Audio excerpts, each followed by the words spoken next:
Pemirsa, baru beberapa hari kelonggaran terhadap pembatasan sosial berskala besar di DKI Jakarta diterapkan. Tren kenaikan pasien positif corona sudah mulai terjadi. Berdasarkan laporan gugus tugas COVID-19, pasien positif di DKI Jakarta kembali naik setelah memasuki fase masa transisi. Lantas, sudah tepatkah kebijakan yang diambil pemerintah DKI Jakarta dengan memberikan sejumlah kelonggaran dalam PSBB?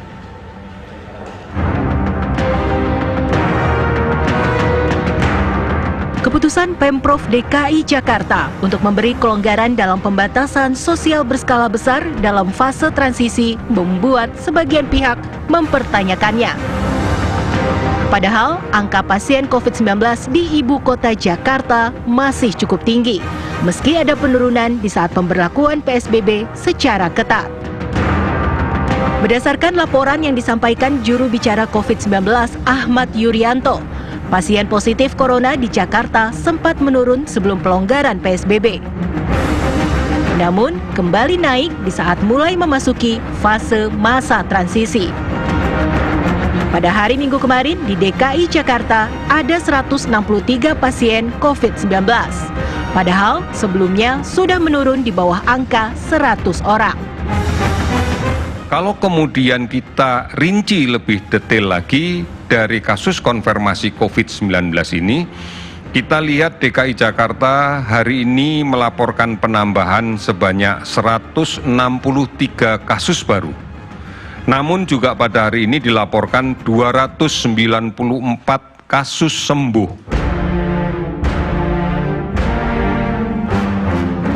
Sejumlah aktivitas di kota yang menjadi awal epicentrum COVID-19 kini pun mulai menggeliat. Pasar, perkantoran, hingga jalan raya pun mulai diramaikan warga yang sudah kembali melakukan rutinitasnya. Padahal, Gubernur DKI Jakarta Anies Baswedan berkali-kali mengingatkan bahwa PSBB belum berakhir. Jika tren pasien terpapar COVID-19 terus meninggi di masa transisi, bukan tidak mungkin semua kelonggaran akan ditahan dan akan kembali diperketat. Peraturan gubernur menyatakan bahwa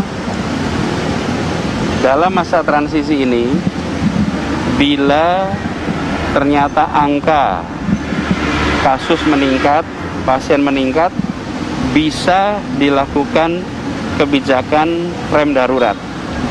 Tapi bukan berarti akan dilakukan. Itu bisa dilakukan. Belum berakhirnya pandemi virus corona seharusnya bisa membuat semua pihak menahan diri untuk kembali berkerumun dan menghindari aktivitas yang tidak diperlukan di luar rumah.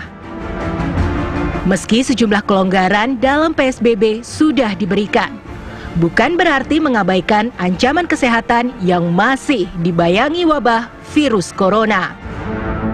Tim TV One mengabarkan.